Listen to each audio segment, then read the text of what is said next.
Le thème de l'exposition Les chercheurs de l'existence vient en fait de la cosmogonie maya, dans laquelle on fait référence à un personnage qui est un chercheur de l'existence, qui s'appelle l'homme à la Sarbacane, Runarpu.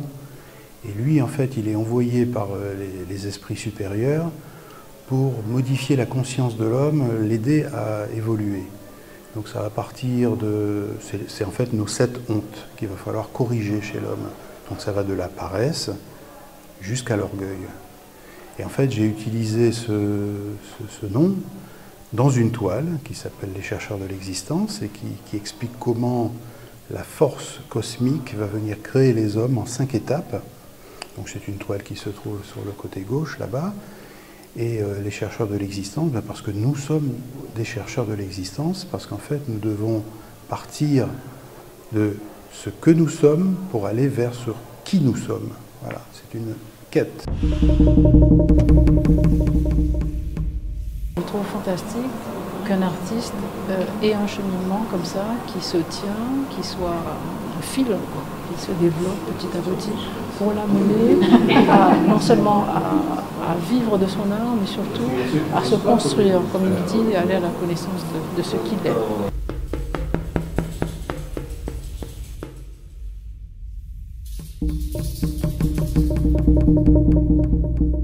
La cosmogonie maya vient de mon parcours triangulaire, puisque j'ai commencé il y a 25 ans à travailler sur l'esprit de la Terre dans les forêts de France et d'Europe.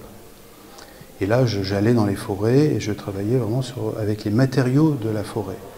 Ensuite, je suis allé, ça c'est la première partie de mon triangle. Deuxième partie, je suis allé en Afrique, au Burkina Faso et au Bénin, et j'ai travaillé sur l'esprit du masque. Deuxième partie de mon triangle. Et troisième partie, depuis 2003, je suis revenu dans mon île natale, la Guadeloupe, et je travaille sur la vibration amérindienne.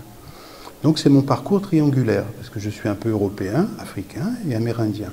Donc c'est vraiment le mixte des trois. Et cosmogonie maya, parce que tout naturellement, la Guadeloupe, si je la glisse, hop, j'arrive au Guatemala. Guadeloupe, Guatemala. Et donc je suis allé au Guatemala, et il s'est passé quelque chose, quoi. Son travail ne me laisse pas indifférent. C'est à la fois un travail plein de symboles, qui va à l'essentiel de formes, de lignes. Je m'attendais à découvrir de nouvelles choses en venant ce soir et je ne suis pas déçu.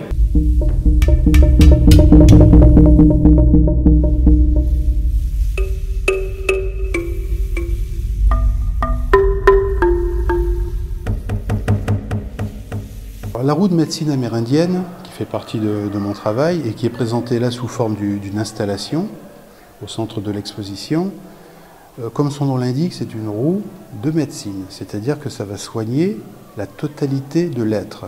Dans le monde amérindien, c'est ça sert à soigner la totalité de l'être sous toutes ses facettes. La roue de médecine, elle a plusieurs symboliques.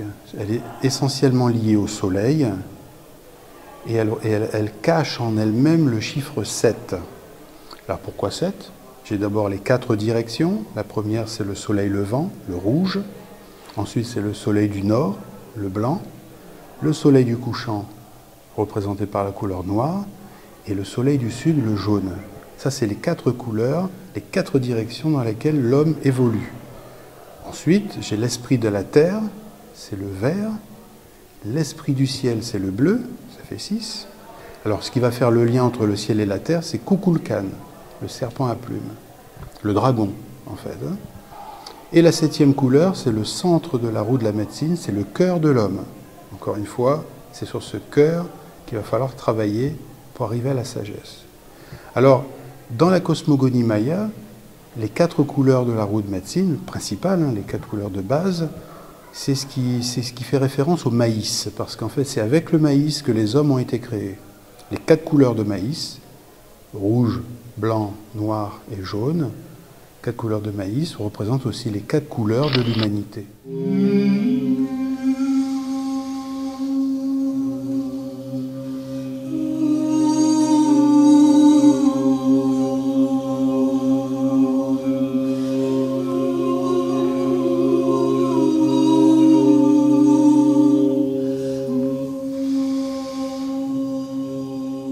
J'ai toujours plaisir en fait à suivre ces expositions.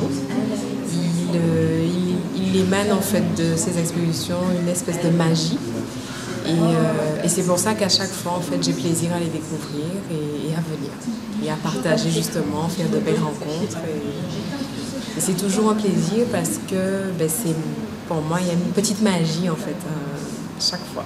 Concernant la transe et le chamanisme, mon travail artistique est forcément lié, là en l'occurrence il est lié à la symbolique et au chamanisme.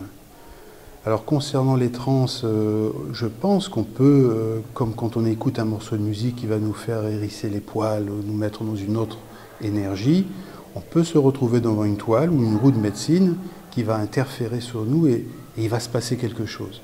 Là, on ne peut pas expliquer, on n'est pas dans la raison, on est dans le ressenti, dans l'expérience. Voilà. Et l'ensemble de ce travail m'a changé. Chaque étape picturale, chaque toile que je réalisais, chaque installation m'a transformé. Donc, devant les œuvres qui sont présentées là, oui, il peut se passer quelque chose. Mystère.